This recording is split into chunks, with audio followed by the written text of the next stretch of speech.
ಓಢ ದೇಶ ಮತ್ತು ಓಢ ಕ್ಷತ್ರಿಯ ಸೂರ್ಯವಂಶ ಸಮುದಾಯದ ಭೌಗೋಳಿಕ ಹರಡುವಿಕೆ ಮತ್ತು ಇತಿಹಾಸವು ಬಹಳ ವಿಶಾಲವಾಗಿದೆ. ಇವರು ಭಾರತದ ಪೂರ್ವ ಕರಾವಳಿಯಿಂದ ದಕ್ಷಿಣ ಭಾರತದ ವಿವಿಧ ಭಾಗಗಳಿಗೆ ವಿಸ್ತರಿಸಿದ್ದಾರೆ. ಇದರ ಸಂಪೂರ್ಣ ವಿವರ ಇಲ್ಲಿದೆ. 1. ಓಢ್ರ ದೇಶದ ಐತಿಹಾಸಿಕ ಭೂಗೋಳ. ಪ್ರಾಚೀನ ಕಾಲದಲ್ಲಿ ಓಢ್ರ ದೇಶವು ಇಂದಿನ ಒಡಿಶಾ ರಾಜ್ಯದ ಪ್ರಮುಖ ಭಾಗವಾಗಿತ್ತು. ಮೂಲ ಪ್ರದೇಶ. ಇದು ಪ್ರಮುಖವಾಗಿ ಇಂದಿನ ಉತ್ತರ ಮತ್ತು ಮಧ್ಯ ಕರಾವಳಿ ಒಡಿಶಾವನ್ನು ಒಳಗೊಂಡಿತ್ತು. ಮಹಾನದಿ ಮತ್ತು ಬೈತರಣಿ ನದಿಗಳ ನಡುವಿನ ಪ್ರದೇಶವನ್ನು ಓಢ್ರ ಎಂದು ಕರೆಯಲಾಗುತ್ತಿತ್ತು. ಗಡಿಗಳು. ಪ್ರಾಚೀನ ಓಢ್ರ ದೇಶವು ಪಶ್ಚಿಮದಲ್ಲಿ ದಕ್ಷಿಣ ಕೋಸಲ, ದಕ್ಷಿಣದಲ್ಲಿ ಕಳಿಂಗ ಮತ್ತು ಉತ್ತರದಲ್ಲಿ ಉತ್ಕಲ ದೇಶಗಳೊಂದಿಗೆ ಗಡಿಗಳನ್ನು ಹಂಚಿಕೊಂಡಿತ್ತು. ರಾಜಧಾನಿಗಳು. ಜಾಜ್ಪುರ, ಯಜಪುರ ಮತ್ತು ಭುವನೇಶ್ವರದಂತಹ ನಗರಗಳು ಓಢ್ರ ದೇಶದ ಪ್ರಮುಖ ಐತಿಹಾಸಿಕ ಕೇಂದ್ರಗಳಾಗಿದ್ದವು. 2. ಓಢ್ರ ಕ್ಷತ್ರಿಯ ರಾಜವಂಶ ಸಮುದಾಯದ ಹರಡುವಿಕೆ. ಓಢ್ರ ಕ್ಷತ್ರಿಯರು ಅಥವಾ ಸೂರ್ಯವಂಶಿ ಕ್ಷತ್ರಿಯರು ಕೇವಲ ಒಡಿಶಾಗೆ ಸೀಮಿತವಾಗಿಲ್ಲ. ಗಜಪತಿ ಸಾಮ್ರಾಜ್ಯದ ವಿಸ್ತರಣೆ ಮತ್ತು ವಿಜಯನಗರದೊಂದಿಗಿನ ಸಂಬಂಧಗಳಿಂದಾಗಿ ಇವರು ದಕ್ಷಿಣ ಭಾರತದಾದ್ಯಂತ ಹರಡಿದ್ದಾರೆ. ಪ್ರಸ್ತುತ ಈ ಸಮುದಾಯವು ಪ್ರಮುಖವಾಗಿ ಈ ಕೆಳಗಿನ ರಾಜ್ಯಗಳಲ್ಲಿ ಕಂಡುಬರುತ್ತದೆ. ಒಡಿಶಾ. ಇದು ಇವರ ಮೂಲ ನೆಲೆ.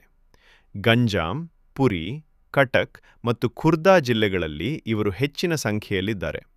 ಇಲ್ಲಿ ಇವರನ್ನು ಖಂಡಾಯತ್ ಅಥವಾ ಓಢ್ರ ಕ್ಷತ್ರಿಯ ಎಂದು ಕರೆಯಲಾಗುತ್ತದೆ. ಆಂಧ್ರಪ್ರದೇಶ ಮತ್ತು ತೆಲಂಗಾಣ. ಒಡಿಶಾದ ಗಡಿಭಾಗಗಳಾದ ಶ್ರೀಕಾಕುಳಂ ಮತ್ತು ವಿಜಯನಗರಂ ಜಿಲ್ಲೆಗಳಲ್ಲಿ ಇವರು ಹೆಚ್ಚಾಗಿ ನೆಲೆಸಿದ್ದಾರೆ. ವಿಶಾಖಪಟ್ಟಣಂ ಮತ್ತು ಗೋದಾವರಿ ಜಿಲ್ಲೆಗಳಲ್ಲಿಯೂ ಇವರ ಹರಡುವಿಕೆ ಇದೆ.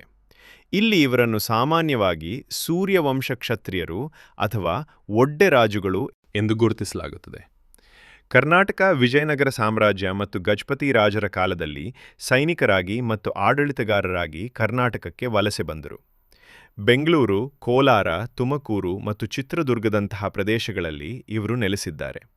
ಕರ್ನಾಟಕದಲ್ಲಿ ಇವರನ್ನು ಕೆಲವೊಮ್ಮೆ ಒಡ್ಡರೂ ರಾಜವಂಶದ ಮೂಲದವರು ಅಥವಾ ಓಢ್ರರು, ಒಡಿಯ ರಾಜು ಎಂದೂ ಕರೆಯುವ ವಾಡಿಕೆಯಿದೆ.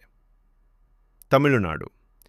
ತಮಿಳುನಾಡಿನ ಉತ್ತರದ ಜಿಲ್ಲೆಗಳಲ್ಲಿ ಚೆನ್ನೈ, ಕಾಂಚೀಪುರಂ ತೆಲುಗು ಮಾತನಾಡುವ ಓಢ್ರ/ಒಡ್ಡೆ ಕ್ಷತ್ರಿಯ ಸಮುದಾಯದವರು ನೆಲೆಸಿದ್ದಾರೆ.